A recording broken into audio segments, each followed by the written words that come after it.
Today's episode is brought to you by Cars.com. With over 2 million vehicles and 50,000 more added every day, Cars.com will match you with the perfect car for you, your budget, your life, your style. And if you're ready to say goodbye to your current car, Cars.com will get you an instant offer to cash it in. Just start by entering your license plate and get matched with a local dealer who will write you the check. So whether you're looking to buy or sell, just go to Cars.com. It's magical. Hello, friends. It's Kirk Henderson and Matthew Phillips joining you for a Summer League edition of Mavs Moneyball After Dark. The Dallas Mavericks just fell to the Utah Jazz in you can't really call Summer League games bizarre because all of them are weird, but the Mavericks fell by one, and now we're here. Matt, how are you? I'm good. It is late in the evening. I'm happy that game is over. The first quarter, the way I would describe that game is a rock fight. That was some of the worst offensive basketball I've ever seen in my life. Yeah. I actually went and I got some fresh sod in my backyard, and I'm trying to keep it alive during this heat. So I went and actually watered my yard at about 10:15. And that first quarter was pretty atrocious. And some of it, I'd be curious because they play in that high school size gym, which is what they play in tonight. And then they play in a college arena on the other nights. And I think like the changes in depth perception actually really affects these guys in the first quarter. Like they're all professionals, so they tend to figure it out. But it was just, it was weird. That's actually really interesting. I hadn't really thought about that, but if you remember back in the day in the Alamo Dome at San Antonio, it used to be San Antonio shot really well there, but everybody else always struggled. Like the road 3-point percentage there was always terrible. Yep. And I think that's a big deal. Like it's why national championship games for college basketball are always garbage, because these guys aren't used to playing where there's nothing for a quarter of a mile behind the basket. I really think that matters. And these guys all found elements of their shot tonight. Like Jarek Harding was kind of the only reason the Mavericks were in the game for a significant stretch. Other Mavs sort of found their shot at certain points in time. AJ Lawson, who through 2 games is probably the most impressive player on this Dallas Mavericks roster. I want to say he is a rookie and played at South Carolina. He may be like 22 or whatnot, but he just really continues to impress with the various things that he does. I mean, he had 15 points and 12 rebounds tonight, to go along with 2 assists, a steal, and a block. And that is a far cry from his game the other night where he had 28 points on way different contributions. Like he was just hitting from 3. And so that sort of thing is pretty fun. And, then past that, there was the Jaden Hardy game where he was a pretty terrible 4 of 15 from the floor. He did hit 2 threes. So if you back that out, he was 2 of 10 from 2-point range, kind of the anti-Luka Doncic. He did have 6 rebounds and 5 assists. But he, for the second straight game, had some kind of brutal, he had 1 brutal turnover when the game was really close. And that's exactly what happened against Chicago. So, it is what it is with those 2 guys. I mean, there's the rest of the roster has a couple of guys that are worth, kind of meandering on. Marcus Bingham Jr. was a guy that I think many Mavs fans hoped would matter. And he just, it's not really done anything for me. And then there's Moses Wright, who continues to look like, I can see what they're trying to do, where they want to turn him into kind of a mobile center at 6'8", but he's just not particularly good at anything. Yeah. So that's one of the struggles with breaking down summer league games is just there's so few people that matter. Yeah. Like the biggest thing for this, Hardy obviously is the most important player to the Mavs because he is clearly going to be on the Mavs. I think Lawson is going to make a team somewhere. Kid mentioned that today. Like I don't necessarily know that it's going to be the Mavs, as they're they didn't have room for Goran Dragic, so I would assume that they also don't have room for Mr. Lawson. But that being said, he's good. He's fun to watch. He has very good basketball instincts. Like he does the right thing, like whatever that may be in any given game. With Hardy, the only thing that I would say that I really saw that was positive today, one, had he made that dunk at the end, it would have been the most fun play of the game. Like just because one of the things with him is that he wasn't coming into the draft. They talked about that he wasn't an elite athlete. Like he's more of a basketball skills guy. I thought he's looked pretty athletic. Yeah, like, he doesn't have a quick first step, but that's okay. He's not. I mean, it's one of those things where, like, if you look at it on the spectrum of NBA two guards, like everyone's not athletic because everyone is so athletic. Like it's kind of like in The Incredibles when Dash is like when they say everyone's special, and that's just another way of saying no one's special. All NBA two guards are athletic, so like relatively speaking, unless you're one of the absolutely true outliers, no one's athletic. So it doesn't really matter for that. But two, like he showed a lot of what he showed in this were the same issues he had with the G League, which is he could get to the rim and stuff, but he couldn't finish. Some of that, I think some of the things that the plays where he created contact and such, I think they would be called in NBA games. I'm not complaining about the officials because I really just don't care. Let's just look at this though. So he got 7 free throws, which through 2 games he now has 18. Yeah. I feel okay about that. Like I feel fantastic about that, to be quite honest with you. 9 free throws a game. I like my hope in a summer league game when he has the ball as much as he has would sort of maybe be 5. And so he surpassed that expectation. Yeah, he has a really nice handle. This may or may not be the place to go into it, but I mentioned Slack. I mentioned this in the Slack a little bit. I think what my hope for him is that if you look at the Mavs' very meager success with young players in the last decade, really the only guys they've had any amount of success with whatsoever are Luka, Jalen Brunson, Dorian Finney-Smith, and Maxi Kleber, who actually really wasn't young, but the developmental guys. And then if you want to be super, super generous and give them some credit for Jay Crowder. What those guys have in common is none of those guys have outlier physical traits. Like none of those guys are like if Giannis is, a 10 out of 10 on the scale of physical traits and 41-year-old Dirk is a 1 out of 10, then they're not like none of those guys are all, 5 to 6. Like Luka has better physical traits with his size and strength than I think people give him credit for. But like if you look at Jalen Brunson's not a great athlete and he's tiny for an NBA player. Like Dorian's pretty long, but he's not, as far as NBA wings go, he's not, an all-world athlete. Like he's not one, like Tyler Bay was ultra athletic. He's not one of those guys. Like he's not a massive vertical guy. And so that's one of the things that makes it weird is that Dallas has all of the success they've had has been people who aren't ultra athletes, who aren't the physical measurable guys that like Haralabob would fall in love with. But then they've still trended towards the guys with the measurables. And that just seems strange, which I'm hoping that Hardy represents a return to trying to go to skills guys and guys that actually know how to play basketball. So that is my hope for him. And that is why I continue to have hope for him. But honestly, that's pretty much most of the game. Like there's just not a whole lot to talk about in a summer league game, other than in this case the commentating, which was quite interesting. Yeah, and I don't know if you're listening to this podcast in the middle of summer with like your other options, either to take time off from basketball, which I wouldn't blame anybody from. You're kind of a hardcore fan if you're listening to a summer league recap podcast. And I don't remember the woman's name, but her and Greg Anthony were beyond strange in this game. I don't feel like awful is fair because the game wasn't super interesting. So it's like, what are they going to talk about?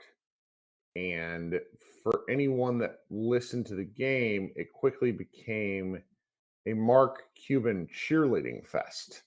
And I would say our site is kind of mildly antagonistic towards Cuban. I think I probably have been the hardest, but most of us don't really want to talk about Cuban. And it became a very odd, it went on for 2 or 3 minutes in the first half where Greg Anthony was really defending almost every single Dallas move. And he said some things which just aren't, like, they don't hold water. And that's neither here nor there. You're filling air on a summer league game. The only people who are listening are crazy people like you and I anyways.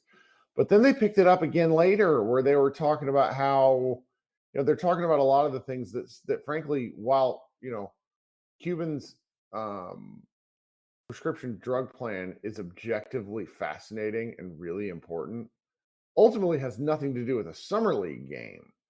And so I thought that was very odd. And I would prefer if it doesn't actually carry, because I don't really want to talk about Mr. Cuban that much, because he spent a lot of time online lately. Like, they kept cutting to him and he was clearly on his phone, and I have a huge TV. He was clearly on Twitter. Like, and it was just like, I don't know. It was funny, and I really got a good laugh out of it. What did you think?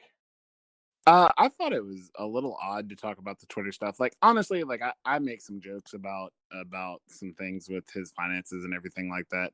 Like, the fact of the matter is that, honestly, Mark Cuban's personal finances probably don't have all that much to do with the Mavericks payroll, unless you're going to be like a Joe Lacob or a Steve Ballmer that pays like tons and tons of luxury you're tax. Clearly moving money around to sort of stay ahead of gigantic tax payments. Like, but other than those guys, the teams are going to pay for themselves. They may not be like, I'm not going to pretend like I have insight info into the Mavs finances, but I can assure you that the team can, if it needs to take out a loan, if it needs to do whatever, the team can afford to pay. And so it's really not, I don't like, I joke about, Cuban must be broke, whatever, but that's not really a thing. Like, I don't think it affects the payroll. And I can understand the thing that I find odd about what they were talking about with the Brunson stuff and everything, and like the people that have defended letting Brunson go. I can understand the argument that letting Brunson go may have been that Brunson may have been an overpay and whatever. Like, I can completely understand that argument. The only thing that I cannot understand is that then arguing that the Mavericks are somehow better off for not making that overpay. They did not get anything else. Like, if they had done some kind of a weird, like, there's a lot of talk right now with the DeAndre Ayton and Miles Turner trade, which would be incredibly odd to me. But if they did the Mavs version of that, which I'm going to be completely hypothetical, this was never rumored, this was, as far as I know, never discussed, it wouldn't have been a good idea, I don't think. But if they had done something similar to that, if they had done Jalen Brunson for Malcolm Brogdon, and then the people that are, the Mavs state media that was trying to be super like positive, if you're trying to be in the Mavs propaganda machine, and you're like, hey, look, here's the deal. If Brogdon's healthy, Brogdon's 6'5", he's bigger, he's a better defender, he's a more willing off-ball shooter.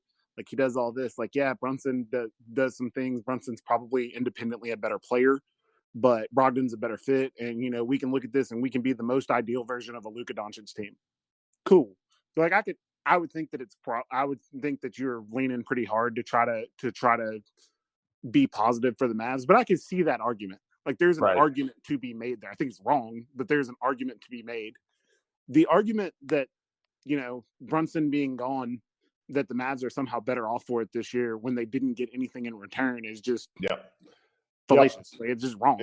It's got to be, they could be better later because it changes their ceiling-based outcome. That does not mean they're going to be like they're better now. Like, I know exactly what you mean. That's been a peculiar element, but anyway, it was just kind of an odd thing to have happen in the broadcast. Then again, it's the last NBA TV broadcast of the night. Greg Anthony, I've never particularly listened to him for his insights in in-game stuff. I actually kind of like him in pre and post game, but that's, that's fine. It was weird. The only people who are watching this are either people who are such Mavs supporters that, all it does is confirm their bias, or people who do not care for Mark so strongly that they get online and tweet about it. Now, I didn't really I just kind of thought it was funny. Like, I really wasn't, mad, because it's just, when he's out there saying, like when Greg Anthony and the lady were out there saying that, Mark Cuban hired these guys to let them work. Like, there's precisely no evidence of that. Like, I hear what people are saying. I saw some tweets to the effect of like, oh, well, that's just what's happening. And I'm sorry, guys, we don't know that. Like, we don't know that. That is an objective truth there. We can believe it, but that's different. And that's okay.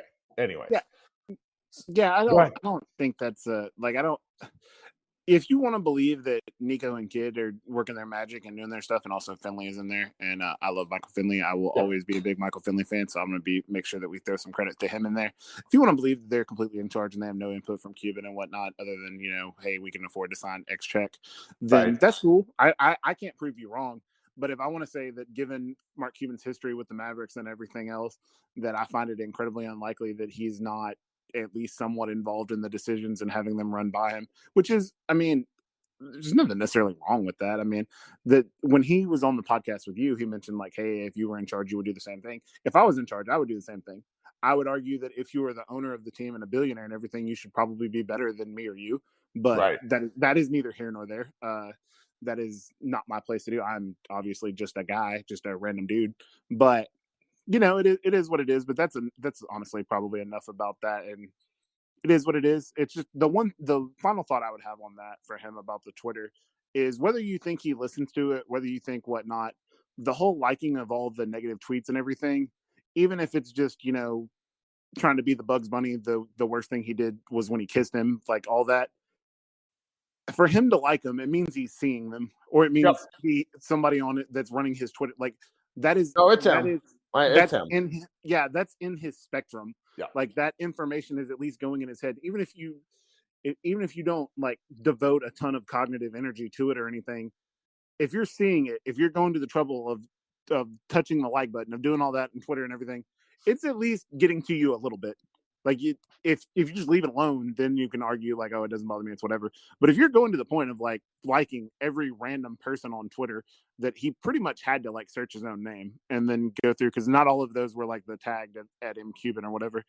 Yeah, that's strange for an owner. Yeah. But anyway, it's strange for an owner, and I will say some of the things that were being sent to him, it's just worth repeating. Like, don't be that guy. Don't be the guy that makes a death threat. I understand being frustrated, but you can't take a lot of this stuff back. You just can't.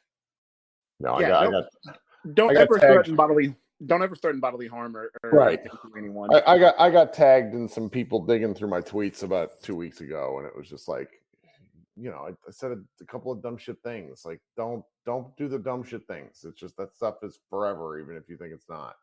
All right, last thing was Luka Doncic went. He's been in Europe and in Paris in particular at this. I don't want to mispronounce it, but I think it's Quay 54. It's a thing in Paris that's essentially like this enormous street ball tournament, an event.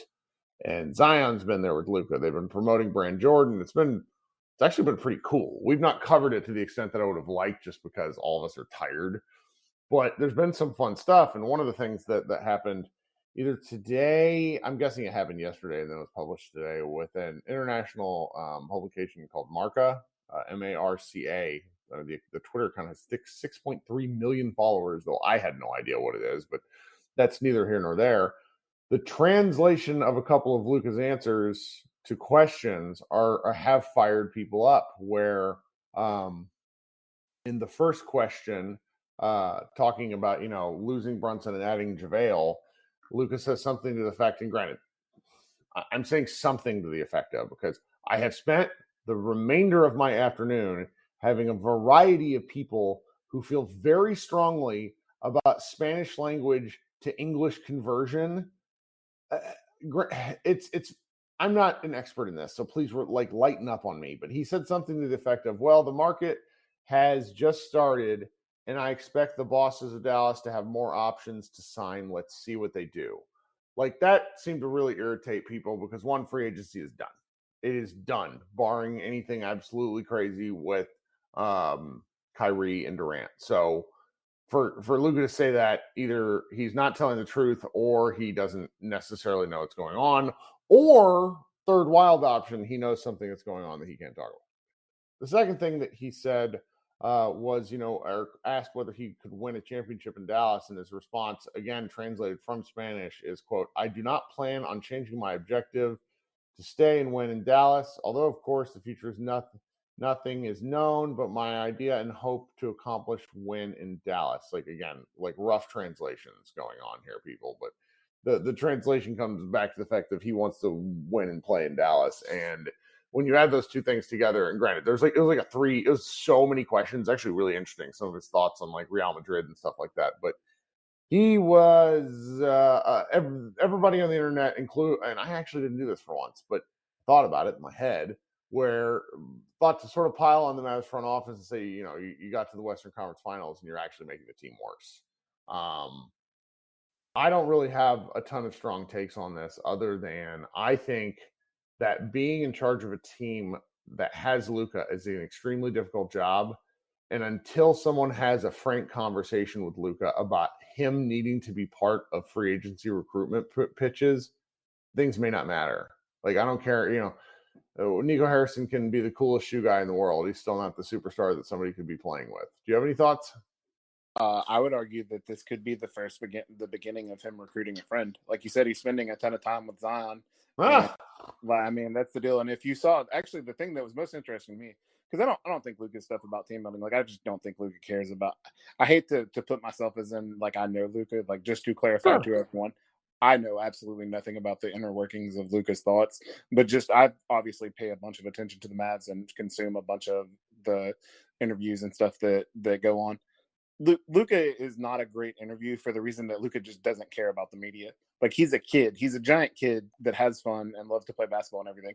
To me, the funniest thing that he saw is there was an interview, I think it was actually yesterday, where they were talking about, they're like, if you could take anything from Zion game, what would you take?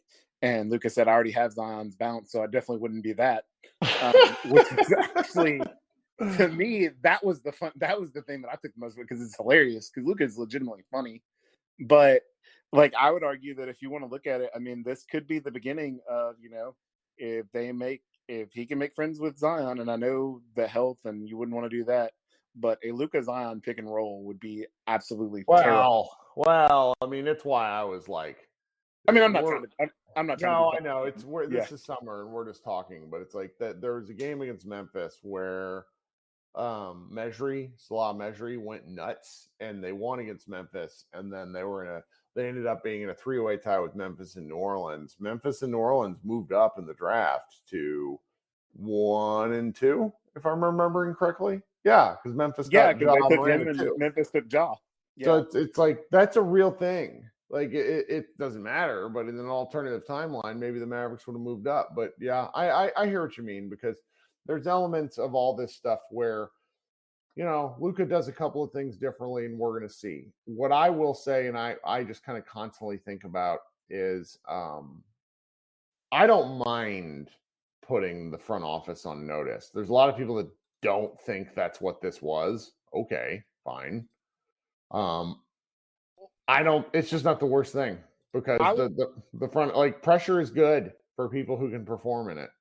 Well, so this is one of the things I would argue about that. As I would say that they should be on notice from the jump with Luka, because like, we all love Dirk. Dirk's amazing, and Luka clearly loves Dirk. Like, if you watch, like, they had the post about it with their interactions before one of the games, the game against Sweden, I believe, and all that. Luka clearly loves Dirk, but Dirk is not Luka's basketball idol. LeBron is.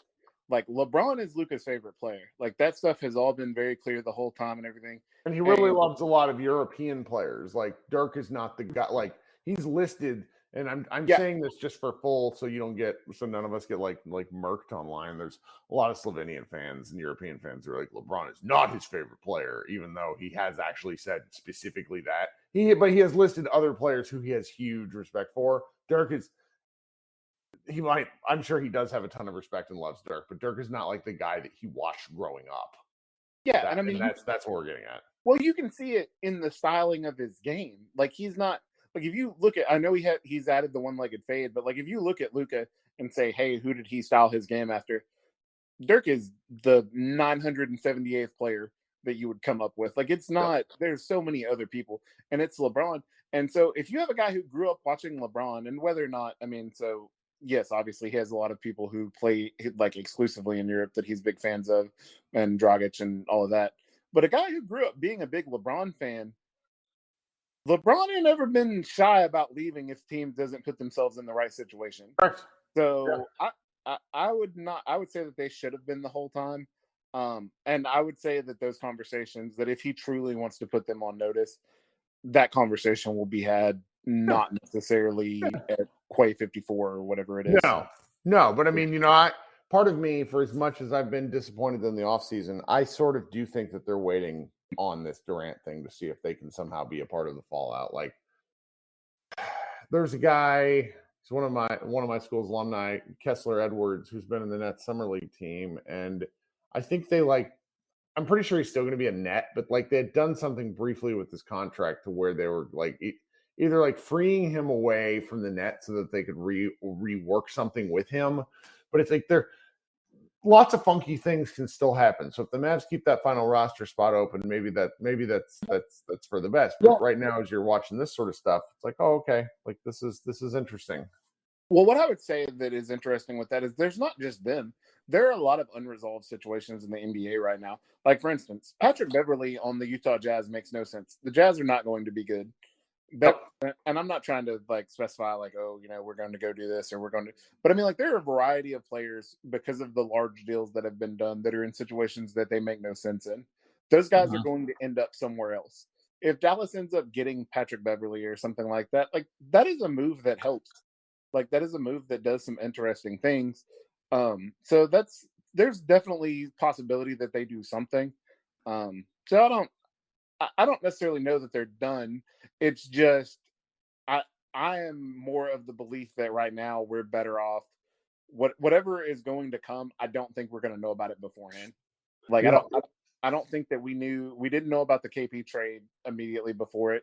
Like I had never heard anything about Dinwiddie and Bertans for KP right before it happened. I'd heard, obviously they were shopping in Toronto, but not that. So Dallas has always been pretty tight-lipped in the front office, and I think that'll probably continue. Yep. I don't know. I wrote a piece about it, and it's up on the site, and it mainly talks about how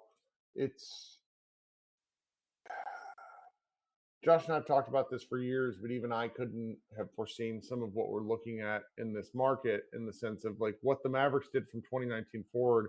A lot of things didn't work, and it's very frustrating. But then there's elements of like what's happened with Utah trading away Rudy Gobert and getting a haul for a player that is frankly, Luka's so much better than him, it's hard to fathom. And so the Mavericks going and getting a player that could somehow pair with Luka like that would cost that much. Like the Mavericks quite literally can't afford that. They would destroy their team, and they only have 3 picks that they could trade right now. So that sort of stuff is what it is, where it's just you get a little frustrated hearing about it and reading about it. But right now, Luka looks like he's in great shape. That's one thing that I think we can say from all this European basketball is like he looks great. Like as good or better than he looked at the end of the regular season where he was just on fire. So, well, do you got anything before we head out? No, that's really it. It's just that. And then, oh yeah, there is one last thing. And during all of the stuff, when they talked to Kidd, one of the most positive things about Kidd is that he has done a good job of developing young players, getting them to play and stuff. And he did have a little nugget about that, about giving them the answers to the test before giving them the test and all of that. And so I do think going forward that we will continue to see him attempt to develop guys like Josh Green and Jaden Hardy once we get him. And that is probably the most positive development switching from Carlisle to him. Love it. All right, man. Well, thank you so much for hanging out with me tonight. We'll talk soon. And guys, I don't know. There's another Mavs game that's late tomorrow night. So 10 p.m. Central Standard Time for the Maverick Summer League. If I get some sleep tonight, then I'll probably do a Spotify Live. But I didn't want to do 2 normal podcasts and 2 Spotify Lives in 24 hours because that's a lot of stuff. So anyways, thanks for hanging out with us. Please rate, subscribe, like, go to the website. We've actually written more stuff than I would have thought. So, all right, everybody have a great rest of your week and we will talk soon.